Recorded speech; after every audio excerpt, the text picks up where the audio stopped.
잘 오셨습니다. 사랑하고 축복합니다.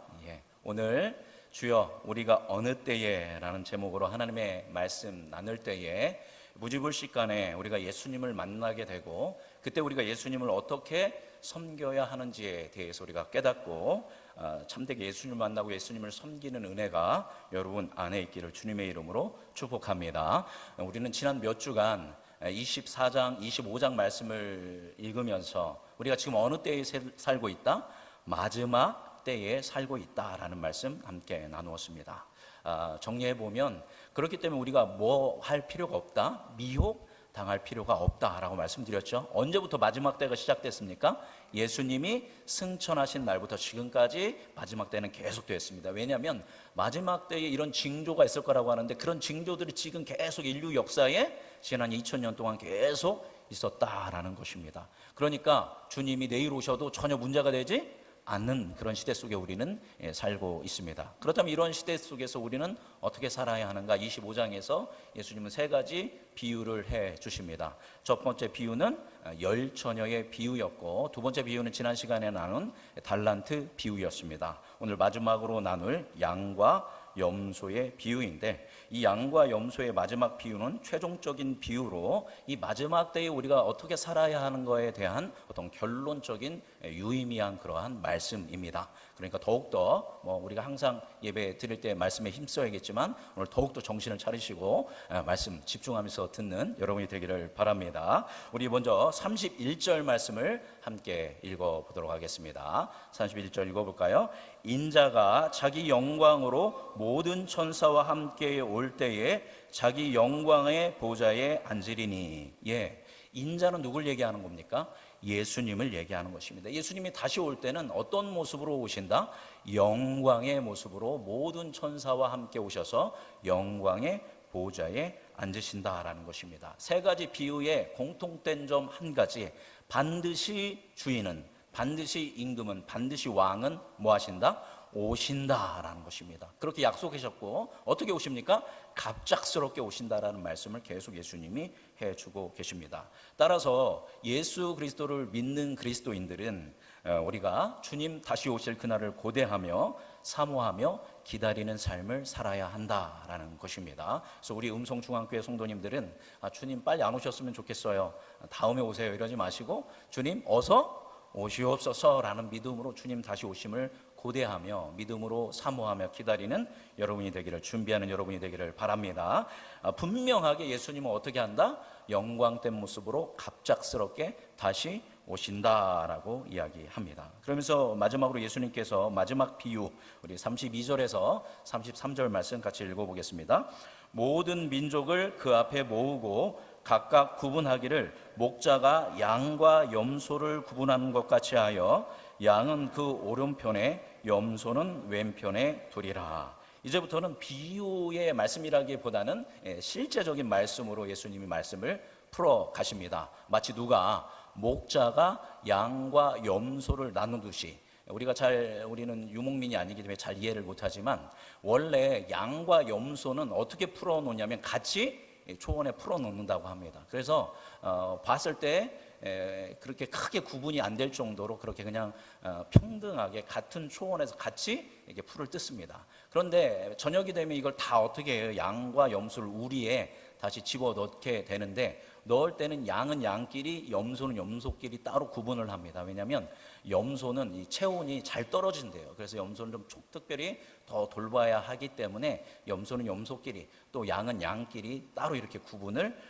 해 놓게 된다라는 것입니다. 그런데 마지막 때에 예수님께서 이 땅에 오시면 모든 민족을 예수님 앞에서 어떻게 한대요? 왼쪽과 오른쪽으로, 마치 목자가 양과 염소를 구분하는 것처럼 어떤 사람들은 오른쪽에, 어떤 사람은 왼쪽에 이렇게 구분해 놓게 된다라는 것입니다. 간단한 비유이지만 여기는 꽤 중요한 여러 가지 함축적인 의미들을 가지고 있습니다. 먼저 양과 염소로 얘기하죠, 그죠? 여러분, 양은 보통 어떤 동물로 우리가 인식하고 있습니까? 예로부터 양은 순하고 또 순종하고 희생적인 그런 동물로, 우리가 또 깨끗한 동물로 우리가 인지를 하고 있습니다. 제가 실제로 예수전도단에서 성경 공부할 때 그 구약의 제사를 그대로 진행하는 어떤 그런 그 수업을 했던 적이 있습니다. 그랬을 때 보면 양은 굉장히 이렇게 양을 키우다가 그 양을 이제 학생들이 키우다가 이제 그 양을 돌보다가 이제 때가 되면 이 양을 이제 번제로 이제 드리는 그 작업을 우리가 이제 경험을 하는데, 그때 양이 끌려갈 때 정말 어떻게 끌려가냐면 순수하게 끌려갑니다.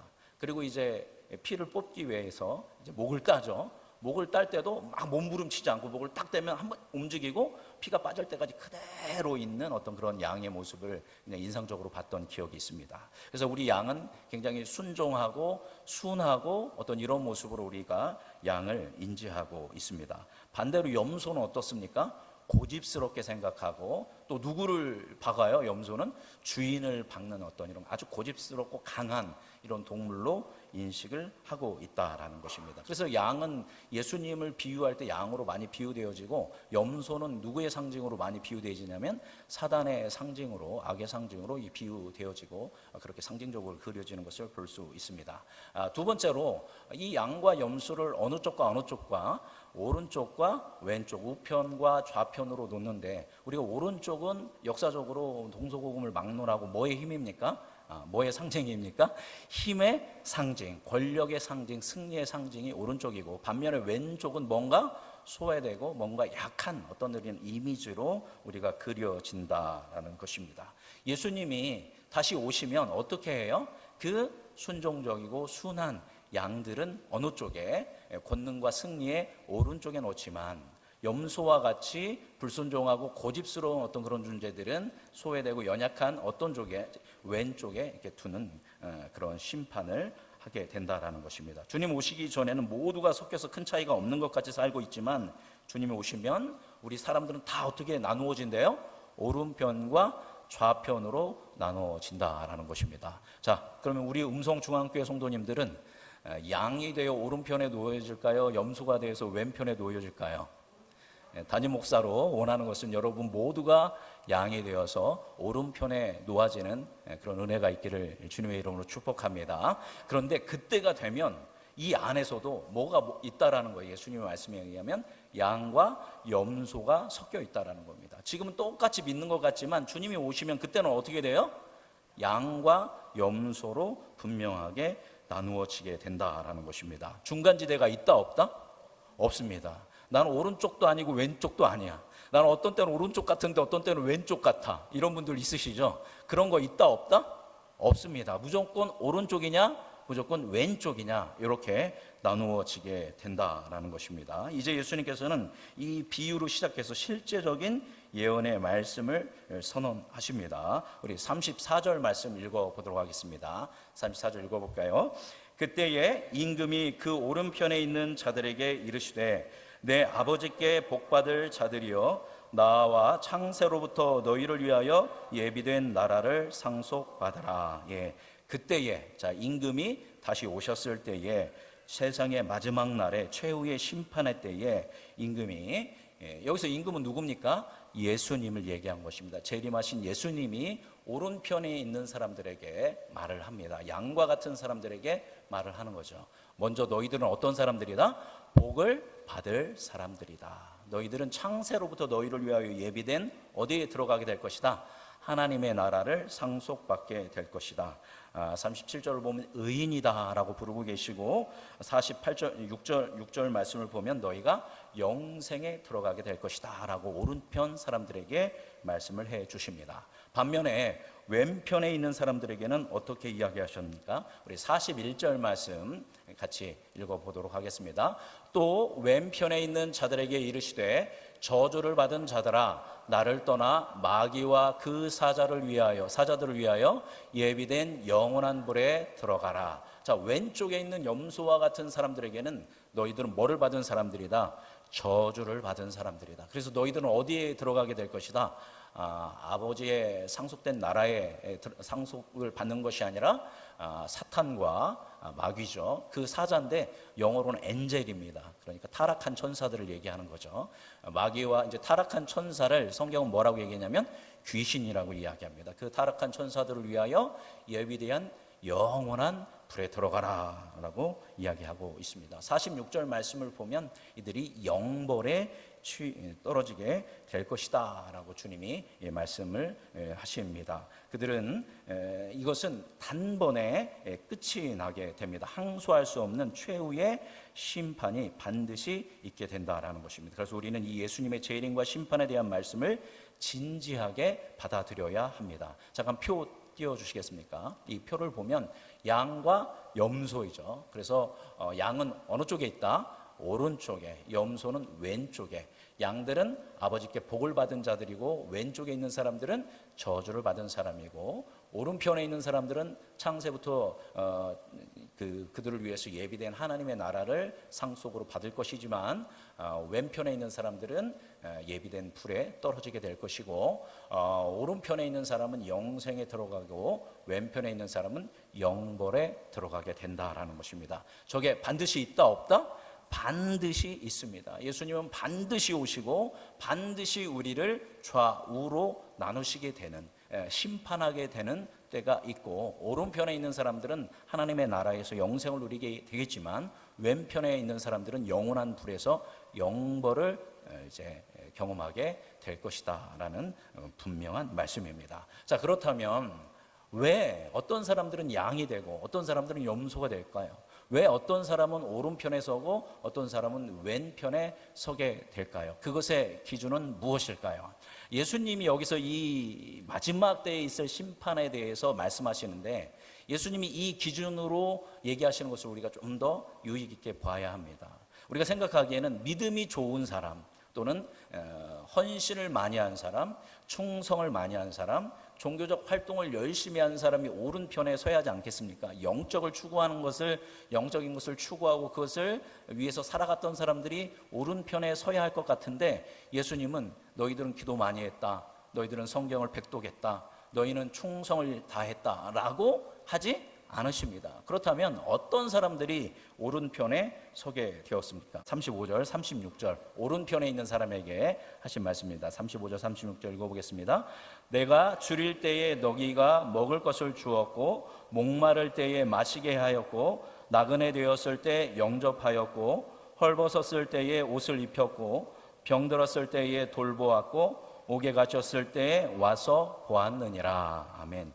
총 몇 가지를 예수님께서 얘기하셨냐면 6가지 목록을 이야기하고 계십니다. 6가지 목록 한번 그 다음 화면에 있는데, 바로 이 오른편에 선 사람과 왼편에 선 사람들 나누는 기준이 뭐냐면, 내가 줄일 때에, 내가 목마를 때에, 내가 나그네 되었을 때, 내가 헐벗었을 때, 내가 병들었을 때, 옥에 갇혔을 때에 너희가 어떻게 했느냐라는 것을 기준으로 하고 있습니다. 자, 누가 줄였다라는 거예요? 누가 목마르고, 누가 나그네 되고, 누가 헐벗었고, 누가 병들었고, 누가 옥에 갇혔다라고 여기 지금 이 본문 얘기하고 있습니까? 주어가 뭐예요? 내가입니다. 내가. 저기서 내가는 누구예요? 예수님을 얘기하는 것입니다. 예수님이 줄일 때에, 예수님이 목마를 때, 예수님이 나그네 되었을 때, 예수님이 헐벗었을 때, 예수님이 병들었을 때, 예수님이 옥에 갇혔을 때, 오른편 사람들은 그 예수님을 뭐 했다라는 거예요? 돌보는 사람들이었다라는 것입니다. 근데 여러분, 저 6가지 목록이 총 오늘 본문에 몇 번 나오냐면 4번이나 나오고 있는 것을 볼 수 있습니다. 반대로 왼편에 있는 사람들은 저주를 받고 영원한 불에 들어가게 되는 이유가 무엇입니까? 41절에서 43절 말씀 같이 읽어보도록 하겠습니다. 또 왼편에 있는 자들에게 이르시되, 저주를 받은 자들아, 나를 떠나 마귀와 그 사자들을 위하여 예비된 영원한 불에 들어가라. 내가 줄일 때에 너희가 먹을 것을 주지 아니하였고, 목마를 때에 마시게 하지 아니하였고, 나그네 되었을 때 영접하지 아니하였고, 헐벗었을 때에 옷 입히지 아니하였고, 병들었을 때와 옥에 갇혔을 때에 돌보지 아니하였느니라 하시니. 이들이 영벌에 처해지는 이유는 누구를? 예수님이 목마를 때, 예수님이 배고플 때, 예수님이 헐벗었을 때 예수님을 뭐 하지 않았다? 돌보지 않았다라는 것입니다. 즉 정리하면 예수님을 기억하고 예수님을 마음에 품고 예수님을 섬기고 예수님을 돌본 사람들은 어디에 이르게 되고 하나님 나라의 영생에 이르게 되고 예수님을 외면한 사람들은 영벌에 이르게 된다라는 것입니다. 그러니까 한마디로 얘기해서 누구와의 관계가 중요한 거예요? 예수님과의 관계 속에서 예수님을 어떻게 대했느냐에 따라서 이 결과가 나온다라는 것입니다. 자, 그런데 우리가 또 다시 한번 주목해야 할 것은 이 사람들의 반응입니다. 이 오른편의 사람들과 왼편에 있는 사람들이 예수님이 이 이야기를 했었을 때의 반응입니다. 우리 37절에서 39절 말씀 함께 읽어보겠습니다. 먼저 오른편에 있는 사람들이 예수님이 야 너희들이 나한테 이렇게 해줬으니까 너희들은 영생에 이를 거야, 하나님의 나라를 기업으로 받을 거야, 너희들은 복 받았어 라고 얘기했는데 그때 이들이 뭐라고 대답합니까? 읽어보겠습니다. 이에 의인들이 대답하여 이르되 주여 우리가 어느 때에 주께서 줄이신 것을 보고 음식을 대접하였으며 목마르신 것을 보고 마시게 하였나이까? 어느 때에 나그네 되신 것을 보고 영접하였으며 헐벗으신 것을 보고 옷 입혔나이까? 어느 때에 병드신 것이나 옥에 갇히신 것을 보고 가서 배웠나이까 하리니. 동일하게 예수님이 했던 얘기를 다시 한번 그대로 하면서 오늘 설교 말씀 제목이죠. 이르되 주여 우리가 어느 때에입니다. 그러니까 쉽게 얘기하면 주님 우리가 언제라는 것이죠. 이들은 당황하면서 이야기하는 것입니다. 주님, 우리가 언제 주님한테 음식을 대접했고 주님을 마시게 했고 주님을 영접했고 주님을 옷 입혀드리고 주님을 돌보아 드렸습니까? 우리는 주님을 만난 적도 없습니다. 실제로 만난 적도 없는데 우리를 그렇게 구원해 주시고 오른편에서 영생의 복과 하나님 나라의 은총을 주신 건 너무너무 감사한데 주님 우리가 언제 그랬습니까? 라고 이야기를 하는 것입니다. 당황한 것은 왼쪽 사람들도 마찬가지입니다. 우리 44절 말씀 읽어보겠습니다. 44절 왼편에 있는 사람들이 대답합니다. 그들도 대답하여 이르되 주여 우리가 어느 때에 주께서 줄이신 것이나 목마르신 것이나 나그네 되신 것이나 헐벗으신 것이나 병드신 것이나 옥에 갇히신 것을 보고 공양하지 아니하더이까? 라고 이야기합니다. 이들도 당황합니다. 주님 우리는 예수님을 뭐 한 적도 없습니다. 만난 적도 없습니다. 근데 만나지도 않았는데 우리가 어떻게 주님을 먹여드리고 마시우고 영접하고 우리가 주님을 돌봐 드릴 수 있습니까? 억울합니다. 앞선 사람들은 감사한데 뒷선 사람들은 억울한 거죠. 우리는 주님을 만난 적도 없는데 무슨 말씀하시는 겁니까? 하면서 이제 예수님께 저항을 하는 것입니다. 두 그룹 다 저희가 언제요? 저희는 몰랐습니다. 예수님을 모신 적이 없습니다. 예수님을 만났다면 당연히 우리는 예수님을 모셨을 것입니다 라고 이야기를 하고 있습니다. 그런데 여러분 이들이 예수님을 만났습니까? 못 만났습니까? 그죠? 못 만난 것 같지만 알고 보니까 예수님을 계속 뭐 하고 있었어요? 만나고 있었다라는 것입니다. 그럼 그들이 예수님을 어떻게 만났을까요? 여러분 예수님 만나신 적 있으십니까? 물론 기도하다가 말씀 읽다가 은혜로 주님을 만나는 영적인 체험이 있지만 실제적으로 육을 입고 있는 예수님을 만나서 포옹하고 악수하신 분은 아마 거의 없으실 거예요. 그죠? 그러니까 여러분은 실제적으로 뭐를 만난 적이 없어요? 예수님을 만난 적이 없어요. 그래서 나중에 여러분한테 여러분이 왼쪽에 있어서 너 나한테 그렇게 안 했잖아. 그럼 여러분 뭐라고 할 거예요? 왼쪽에 있다면 주님, 저는 주님을 만난 적도 없습니다. 만나고 그런 얘기를 하셔야죠 라고 했겠죠. 그죠? 자, 그 이유에 대해서 예수님이 말씀하십니다. 먼저 오른쪽에 있는 사람들에게 40절 말씀 읽어보겠습니다. 언제 만났는지 읽어볼까요? 임금이 대답하여 이르시되 내가 진실로 너희에게 이르노니 너희가 여기 내 형제 중에 지극히 작은 자 하나에게 한 것이 곧 내게 한 것이니라 하시고 예수님이 말씀하셨습니다.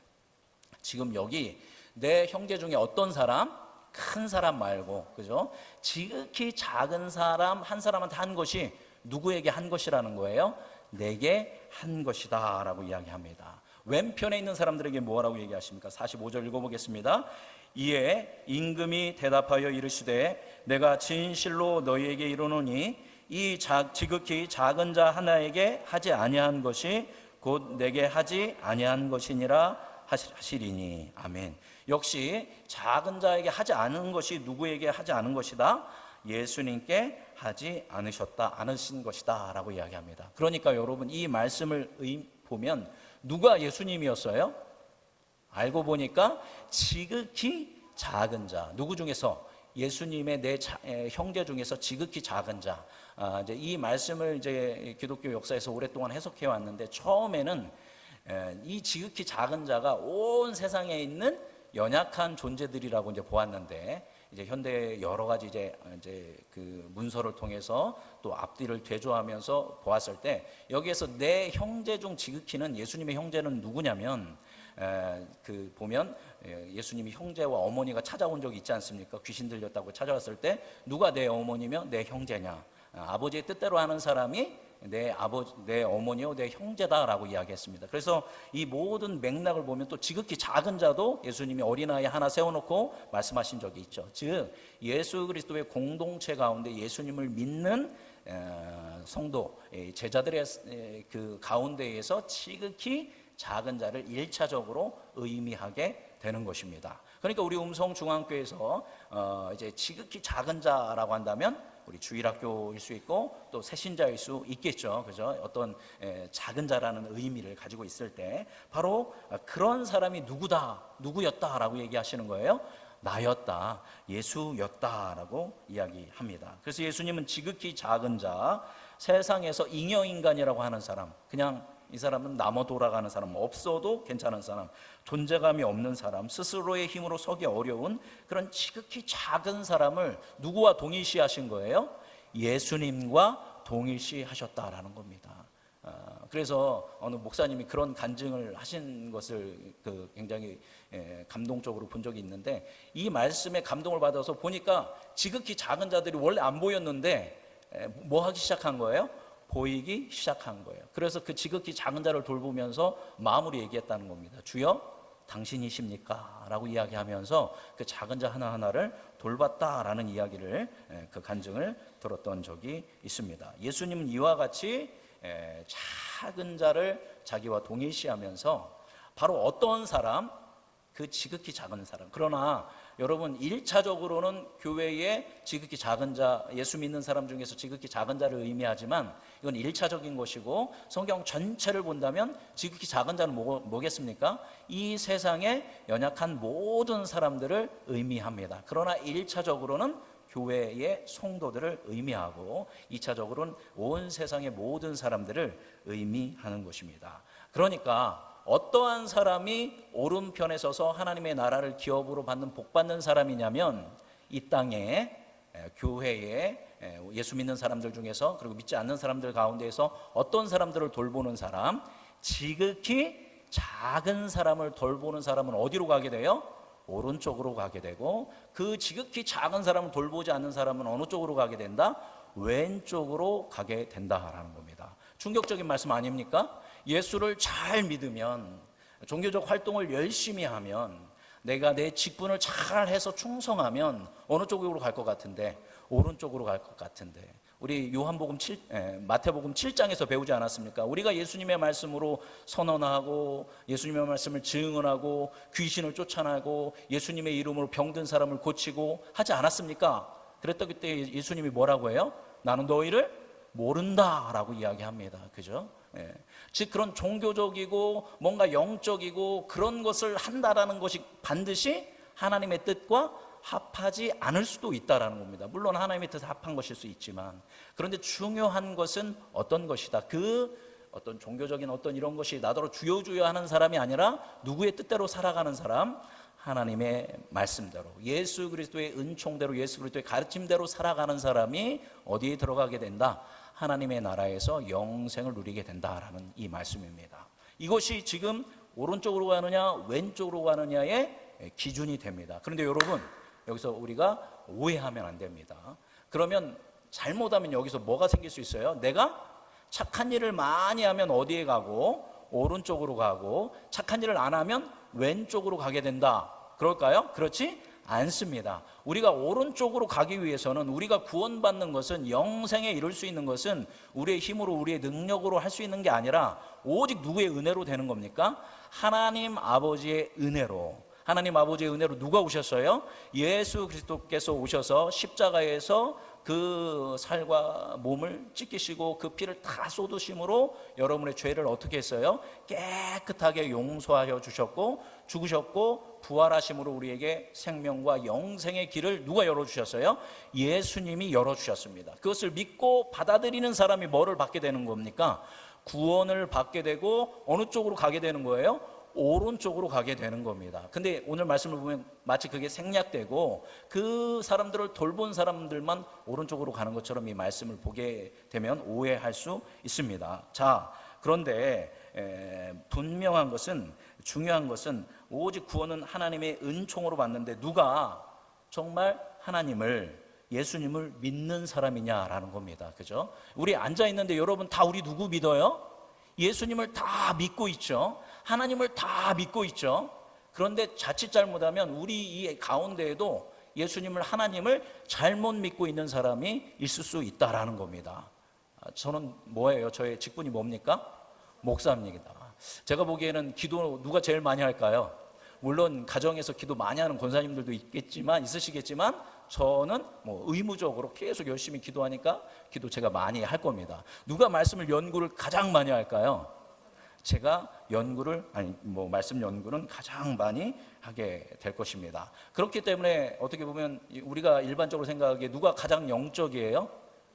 제가 가장 영적이라고 우리는 생각하죠. 우리가 생각하는 겁니다. 그래서 제가 딱 여러분, 우리 권사님들, 장로님들, 집사님들, 성도님들, 청년들 딱 보면 누가 오른편인지 누가 왼편인지 제가 분별할 수 있을까요? 없을까요? 죄송하지만 제가 영역이 부족해서 없습니다. 여러분, 그거 분별하면 그건 이단이고, 분별은 누구밖에 못해요? 하나님밖에 못해요. 그럼 문제예요. 그럼 나는 오른편에 있나 왼편에 있나? 나의 남편은, 나의 아내는, 나의 자녀들은 지금 어떠한 상태로 예수님을 믿고 있느냐 우리가 알아요, 몰라요?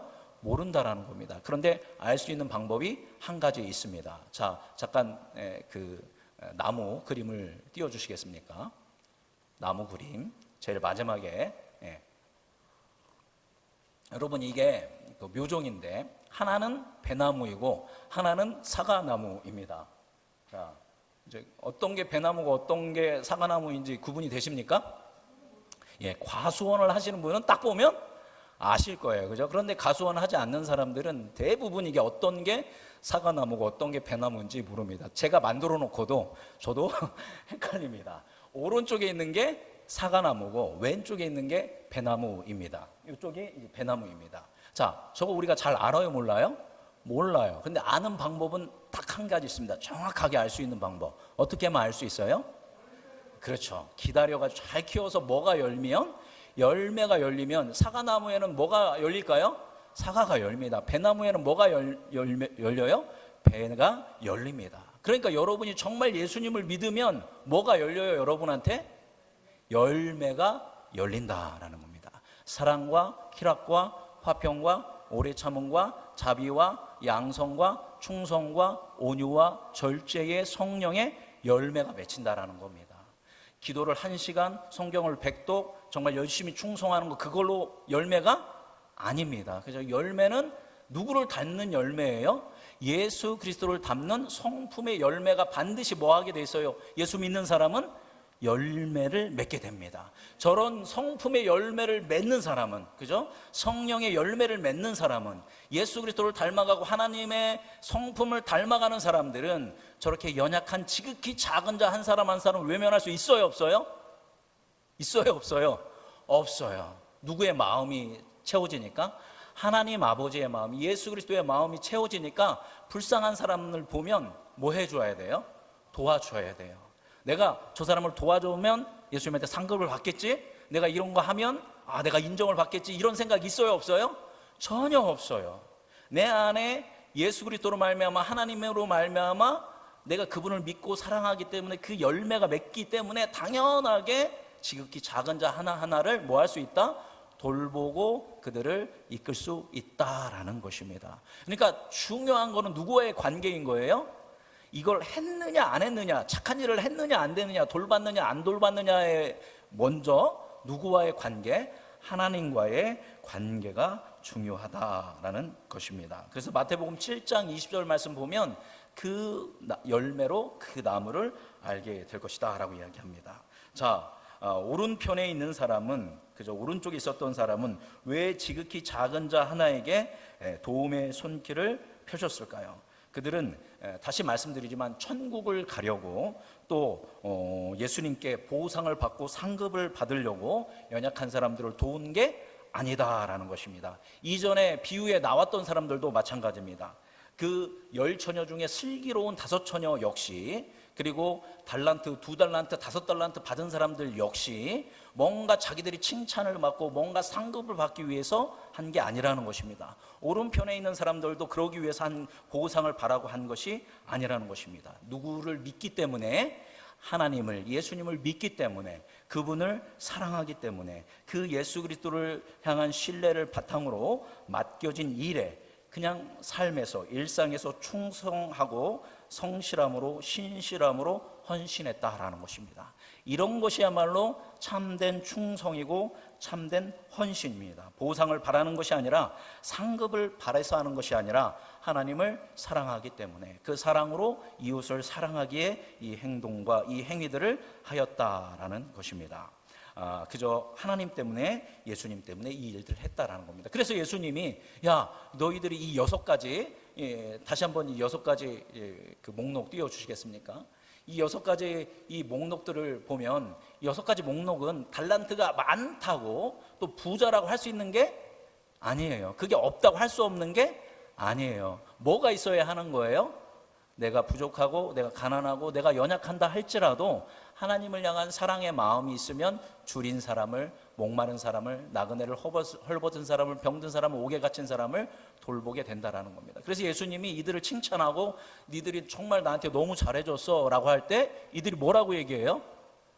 주님, 내가 주님 위해서 그렇게 한 겁니다. 역시 주님이 보고 계셨군요. 한 게 하나도 헛된 게 없네요. 제가 정말 잘 살았네요. 이게 아니에요. 너 이거 정말 잘했구나, 이거 나한테 한 거야 라고 했더니 이 사람들이 뭐라고 해요? 주님, 제가 어느 때 그랬습니까? 라고 얘기하는 거예요. 하려고 한 게 아니라 그 성품의 열매가 있으니까 당연히 그것을 하고 있는 모습입니다. 이것이 바로 주님이 바라시는 모습입니다. 그런데 왼편에 있는 사람들은 어떤 사람입니까? 그들도 동일하게 예수님을 믿는 사람들인 것 같았지만, 예수님을 사랑한다고, 하나님을 사랑한다고 고백하는 것 같았지만, 그들은 전심으로 예수님을 믿는 사람이 아니었다라는 것입니다. 예수님을, 하나님을 종교적으로 믿었습니다. 예수님을 믿는 이유가 구원받기 위해서, 평안을 누리기 위해서, 형통함을 누리기 위해서, 그래서 열심히 믿습니다. 그러니까 믿는데 누구만을 위해 믿는 거예요? 오직 나만을 위해서 믿는 거예요. 그죠? 나만을 위해서 믿으니까 종교적으로는 열심히 할 수 있어요. 그 열심히 누구를 향한 열심이에요? 하나님을 향한, 이웃을 향한 열심이 아니라 나 자신을 향한 열심이에요. 내가 복받고, 내가 구원받고, 내가 형통하고, 내가 잘되기 위한 그런 열심이었다라는 것입니다. 그렇기 때문에 누구에게 별로 관심이 없어요? 어려운 사람들에게 관심이 없어요. 뭐가 없습니까? 열매가 있어요, 없어요? 없어요. 교회를 10년, 20년, 30년 다녔는데 여전히 자기중심적이고 여전히 세속적인 가치를 추구하고 가난한 사람, 어려운 사람들한테는 관심도 1도 없는 거예요. 이런 사람은 예수님을 믿는 것 같지만 사실 누구 위해서 믿고 있는 거예요? 자기를 위해서 믿기 때문에, 열매가 없기 때문에 계속적인 변화가 일어나지 않는 이런 믿음은 건강한 믿음이 아니고 위험한 믿음입니다. 내가 이런 믿음이라면 지금 나의 믿음을 뭐 해야 돼요? 돌아보고 내가 믿음이 건강하지 않구나 라는 것을 발견하고 우리의 믿음을 한번 되짚어 봐야 한다라는 것입니다. 그렇기 때문에 이 사람들은 행함이 없는, 헌신과 희생이 없는 자기중심적인 믿음을 가지고 신앙생활을 했기 때문에 결국 오른편이 아닌 어느 편에 서게 되는 거예요? 왼편에 놓이게 된다라는 것입니다. 이제 말씀을 마무리하도록 하겠습니다. 자, 예수님께서 24장, 25장을 통해서 여러 가지 징조에 대해서 말씀하시고 여러 가지 비유를 통해서 마지막 이 시대를, 주님 오심을 기다리며 우리는 어떻게 살아야 하는가?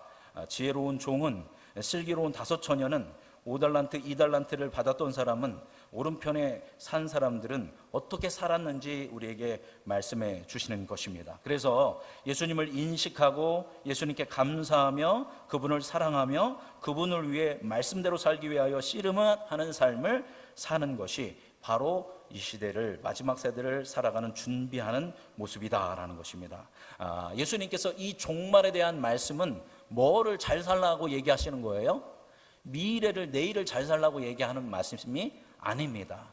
종말론의 핵심은 미래에 있는 게 아니라 어디에 있는 거예요? 지금에 있습니다. 제가 좋아하는 말 here and now, 지금 여기를 어떻게 사느냐를 말씀해 주시기 위해서 종말론적인 말씀을 해 주신 것입니다. 이 종말론은 마지막 때는 언제 준비해야 하는 거예요? 오늘 준비해야 돼요. 지금 여기서 우리가 준비해야 한다라는 것입니다.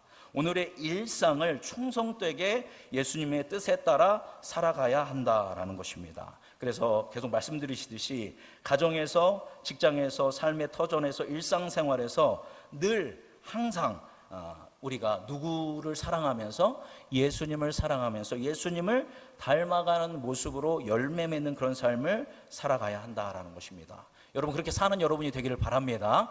근데 여러분이 그렇게 살면 살수록, 그렇게 노력하면 노력할수록 여러분은 뭐 하게 되는 줄 아세요? 좌절하게 됩니다. 내가 정말 예수님을 닮으려고 열심히 노력했더니 야, 역시 내가 믿음이 좋아졌어, 예수님이 성품을 닮아졌어, 이런 일이 일어나는 게 아니라 자꾸 우리는 예수님을 닮아가려면 닮아갈수록 뭐 해요? 좌절합니다. 내가 어느 정도 된 줄 알았는데 아직도 멀었네, 이런 모습들이 우리가 발견됩니다. 그러면 우리는 당연히 눈을 들어 누구를 바라보게 돼요? 하나님을 바라보게 됩니다. 주님, 제가 어느 정도 괜찮은 목사인 줄 알았는데, 어느 정도 영적으로 좀 깨끗해지고 거룩한 목사인 줄 알았는데, 제가 지금 제 모습을 보니까, 죄로 인해서 무너지고 이런 모습을 보니까 역시 저는 죄인이었군요. 주님, 저를 불쌍히 여겨 주옵소서. 저는 저의 힘으로 되지 않기 때문에 누구의 도움이 필요합니다? 하나님의 도움이 필요합니다. 넘어지고 좌절했지만 다시 일어나서 주님과의 관계를 회복하고 다시 한번 나의 죄의 자리에서 일어나서 다시 거룩을 향해 나아가는 겁니다. 그렇게 살다 보면 또 어떻게 될까요?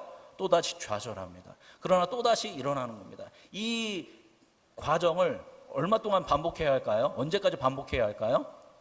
한 70살까지 하면 될까요? 우리 90이 넘으신 우리 권사님 계신데, 권사님 90까지 하면 될까요? 우리 권사님 웃으십니다. 이건 언제까지 해야 하는 거예요? 주님 다시 오실 날까지, 주님 뵙는 그날까지 우리는 계속 이것을 해야 한다라는 것입니다. 그죠? 자, 그래서 이 영적인 삶은 이동성을 가진다라는 말이 있어요. 즉 뭐냐면 정지 상태가 아니에요. 여러분의 영성은 정지 상태가 있을 수가 없어요. 지금 여러분이 누구에게 가까이 가든, 예수님께로 가까이 가든, 아니면 예수님으로부터 뭐해지든 멀어지든 둘 중에 하나라는 겁니다. 이게 영적인 이동성이라는 거예요. 지금 여러분은 예수님을 향해 가까이 나아가고 있습니까? 아니면 예수님으로부터 멀어지고 있습니까? 그죠? 예수님이 지금 이 마지막 세대에 준비하면서 살아가는 것은 계속 누구에게 가까이 오라는 거예요? 예수님께로, 하나님께로 가까이 나아가라는 것입니다.